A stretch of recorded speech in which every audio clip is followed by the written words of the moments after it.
Geographical dictionaries. During 15th century, European sailors went to expeditions to discover sea route to India. तो 15th century में जो European seller थे वो expedition के लिए, मुहिम के लिए निकल गए थे, क्योंकि उनको जो सी रूट था इंडिया में जाने के लिए वो ढूंढना था। इन 1487 एडी बार्थोलोम्यू डायस, अ पोर्तुगीज सेलर, बार्थोलोम्यू डायस ये पोर्तुगीज सेलर है, वो 1487 में निकला। Begin his expedition in search of India but reach the trip of American continent. तो उसको इंडिया में रास्ता ढूंढना था, बट वो कहाँ पे पहुंच गया? African continent. But reach the trip of African continent which we now know as Cape of Good Hope, और उसका नाम है Cape of Good Hope. In 1492 AD Christopher Columbus set on his journey to India. Christopher Columbus को कहा जाना था India, but sailing towards went but reach on the eastern coast of the continent of America. लेकिन वो कहाँ पहुँच गया? East coast पे अमेरिका कॉन्टिनेंट में वो पहुँच गया। In 1498 AD Portuguese sailor Vasco da Gama manage to sail past of Cape of Good Hope and reach the Indian coast in Calicut. तो जो वास्को द गामा था वो इंडियन के कलिकत जो कोस्ट है, किनारा है, वहाँ पे वो पहुँच गया। In 1498 AD Portuguese sailor Vasco da Gama manage to sail past the Cape of Good Hope and reach the coast in Calicut. On the outline map of the world, show the new sea route and region discovered by the sailor. तो जो हमारा map है वहाँ पे तुम्हें जो sea routes है और मिस सेलर ने जो नए सी रूट ढूंढे हुए हैं वो तुम्हें हमारे इंडिया के मैप में दिखाने हैं। Intellectual revolution in Europe, means Europe की वैचारिक क्रांति।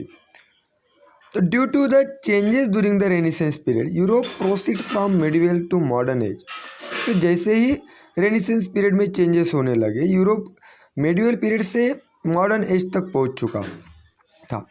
Intellectual revolution to place in the same period, तो उसी टाइम में इंटेलेक्चुअल रिवॉल्यूशन स्टार्ट हो चुका था। The society start stepping out of the past ignorance and blind faith. Society ने क्या किया? जो भी पास्ट इग्नोरेंस थे, मीन्स अज्ञान था, अंधश्रद्धा थी, उसको दूर किया। The pre establish custom and tradition came to be seen from the critical point of view. Mean जो प्री इस्टेब्लिश कस्टम थे, ट्रेडिशन के, उनको वो दूरदृष्टि से देखने लगे, उनको दूर करने की कोशिश वो करने लगे। All these changes are address as intellectual revolution which gave further momentum to scientific discoveries in Europe. तो इसके वजह से जो चेंजेस होने लगे वैचारिक क्रांति की वजह से, उसकी वो चेंजेस वैज्ञानिक संशोधन पे ख़त्म हो गए। मीन्स वैज्ञानिक संशोधन इससे स्टार्ट हो चुका था। Then revolution in political sphere.